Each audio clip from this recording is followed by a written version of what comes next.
तुम्हाला नमस्कार.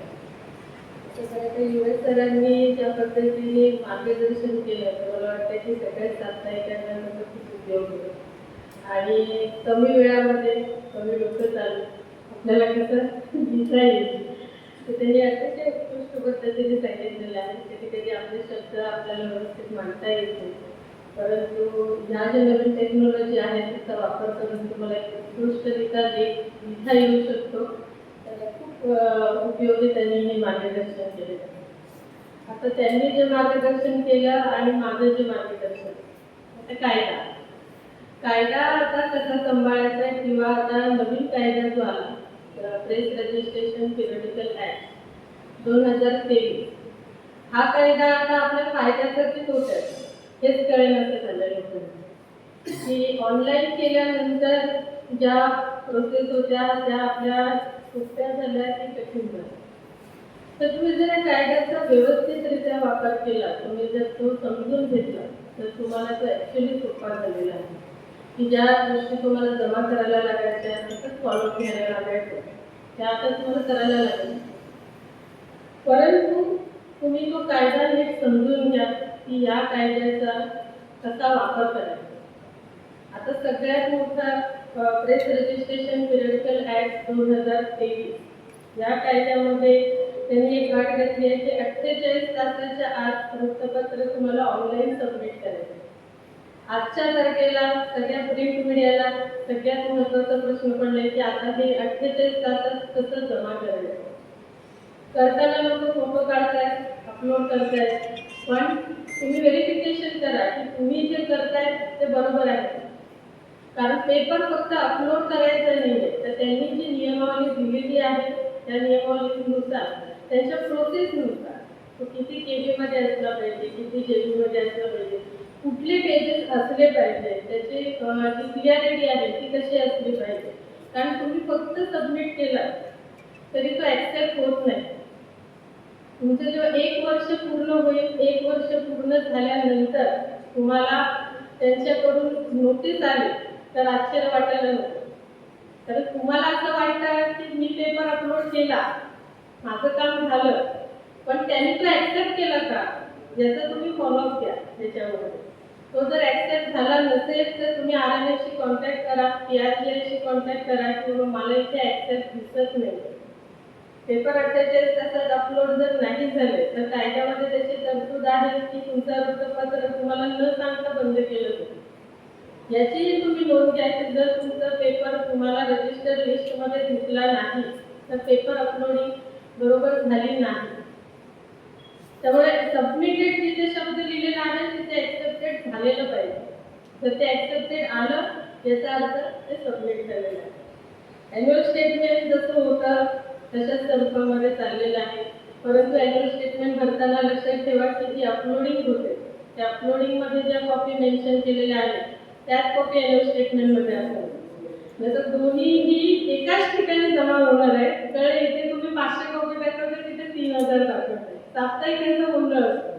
नक्की किती छापतात, किती प्रकाशित करतात त्याचं त्यांच्याकडे गणित नसतं. जाहिरातीवर जाणाऱ्यांसाठी वेगळे नियम, अपलोडिंगसाठी वेगळे नियमाचा भाग नाही आता. हा कायदा आल्याचा सगळ्यात महत्त्वाचा फायदा की पारदर्शकता. या कायद्यामुळे पारदर्शकता आलेली आहे की तुम्ही जे रोज पेपर अपलोड करताय त्यावेळेस तुम्हाला तिथे संख्या मेन्शन करावी लागते की किती कॉपी अपलोड केली आणि त्याचाच हिशोब तुम्हाला ॲन्युअल स्टेटमेंटला द्यायचा.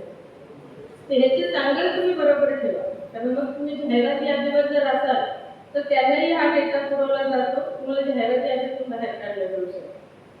तर ह्या ज्या गोष्टी आहेत की दुसरं की PRGI कायदा आता आपल्याला काय देतो हा प्रश्न आहे की आम्ही एवढे नियम का सांभाळायचे, कशासाठी आम्ही या सगळं फॉलो करायचं. एक लक्षात ठेवा की PRGIचा जो कायदा आहे तुम्हाला एक अधिकृत ओळख देतो. आता काय लोकांचं असं म्हणणं आहे की मॅडम तो तर रजिस्ट्रेशन करत नाही, तो त्याच्या पद्धतीने चालतो आणि मग तो न्यूज पण लावतो, पण त्याला ज्या गोष्टी तो अधिकृत आहे की नाही आहे. बऱ्याच ठिकाणी तुम्हाला एंट्री आता दिले जात नाही, लिहिलं जातं YouTube नॉट अलाउड, पण RNA नंबर ज्याच्याकडे असेल त्याला तिथे नक्कीच एंट्री मिळते कारण तुम्ही अधिकृत आहात. पण तुम्हाला तुमची बाजू मांडता आली पाहिजे. इथे असं झालं की जो अधिकृत आहे तो बोलतच नाही, आणि जे पोर्टल चालवतात ते बूम घेऊन फिरतायत, कॅमेरा घेऊन फिरतायत, त्यांचं येण्याचं जाण्याचं त्यांचं छाप पडते, तुमची का नाही पडत? तुम्ही अधिकृत आहात, हे लक्षात घ्या. तुम्हाला तुमची बाजू मांडता आली पाहिजे आहे की आम्ही कायद्याचे सर्व नियम सांभाळतो, तर आम्ही ह्या गोष्टींचे आम्ही चालू पाहिजे. बऱ्याचदा पत्रकारांनी सांगितलं की तू जा, विक्रीला सांगितलं की तुला हे कव्हरेज मिळणार नाही. कोणीतरी थांबून विचारावं की का नाही मिळत आहे? मी अधिकृत आहे, माझ्याकडे माझं RNA नंबर आहे जो मी सगळ्या पद्धतीने सांभाळतो आहे. पण हा प्रश्न विक्रीकडून केलाच जातो. पोर्टलवाले तिकडे येतात ते त्यांचे, पण त्यांना माहिती असतं की आम्ही रजिस्टरच नाही, पण तरी सुद्धा ते काय ना काय करून त्यांच्या पोर्टलला ती न्यूज येते पण वृत्तपत्राला येत नाही. आणि मग ते उत्तर देतात की आम्हाला मॅडम तिथे एंट्रीच मिळाली. तर तुम्ही सगळेजण एकत्र येऊन या गोष्टीसाठी आवाज उचलणं गरज. ॲक्च्युली कार्यशाळा राबवणाऱ्यांना खरंच त्यांना धन्यवाद करायला पाहिजे की त्यांनी वेगवेगळे विषय हाताळणाऱ्या लोकांना इथे बोलवलेलं आहे आणि तुम्हाला त्याचं मार्गदर्शन करतं. आता आपलं PRGI कायद्यामध्ये ऑनलाईन जे झालेलं आहे त्याच्यात ID आणि पासवर्ड आहे. लोकांना ID पासवर्डचं महत्त्वच कळत नाही आहे की काय आहे. साधे सायबरवाल्याला तो ID पासवर्ड दिला जातो आणि तो त्याच्या पद्धतीने त्याचा वापर करतो. एक लक्षात घ्या सगळ्यात पहिला की ID पासवर्ड म्हणजे तुमचे ओरिजिनल डॉक्युमेंट. साध्या भाषेमध्ये सांगितलं की ते ओरिजिनल डॉक्युमेंट. जसं तुम्ही ओरिजिनल डॉक्युमेंट कोणाच्या हातात दिले तर तुमचा अख्खा पेपर त्याच्या हातात जातो. तसं ID पासवर्ड तुम्ही कोणाला दिला तर तो पेपर बंद करण्याचा अधिकार पण त्याच्या हातात जातो. एक साधं उदाहरण तुम्हाला देते की आता मला मागच्या महिन्यामध्ये एक व्यक्ती माझ्या ऑफिसला आली होती आणि त्याने सांगितलं की मॅडम माझं वृत्तपत्र बंद झालं. म्हटलं असं कसं बंद झालं तुझं वृत्तपत्र? तो मॅडम मी काहीच केलं नाही, मी कुठल्या पेपरवर सही नाही केली, काही नाही केली, पण माझं वृत्तपत्र बंद झालं. आता मी त्याला सांगितलं तुझं ID पासवर्ड कुठे, तुझं काम मी कोण सांभाळतं?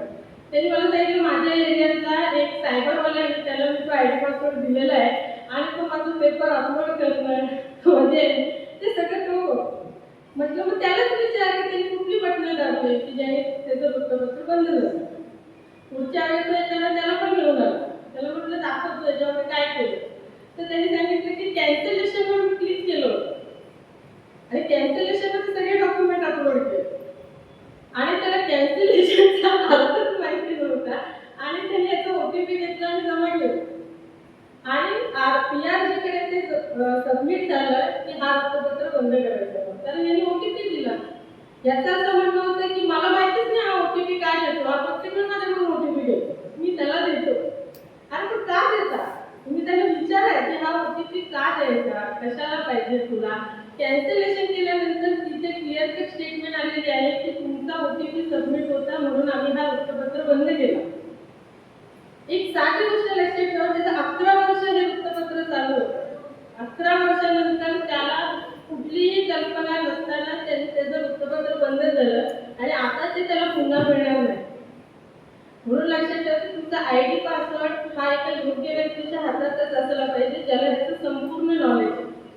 सतत साईटमध्ये चेंजेस होतात. मी जेव्हा त्या सायबरवाल्याशी संवाद साधला त्यांनी सांगितलं की मॅडम इथे हर बार कुछ नया नया आता है. मतलब नया नया आता है तो तुमने बटन क्यों दबाया, तुम नहीं दबाना चाहिए था ना. त्यांनी सांगितलं आता या पत्रकारांनी त्याच्या विरोधात FIR दाखल केली की यांनी मला फसवणूक केली.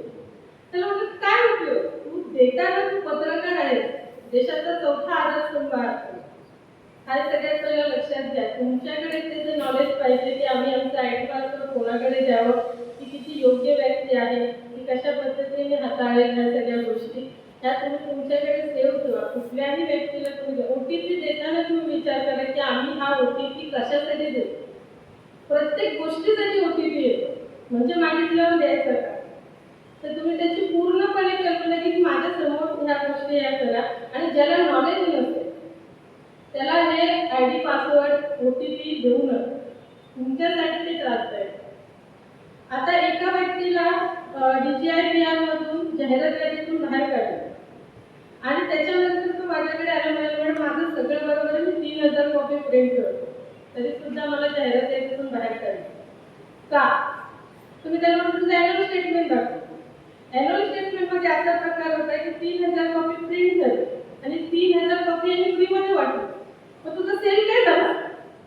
जर तुझ्याकडे सेलच नाहीये तर गव्हर्नमेंट तुला जाहिरात का देणार?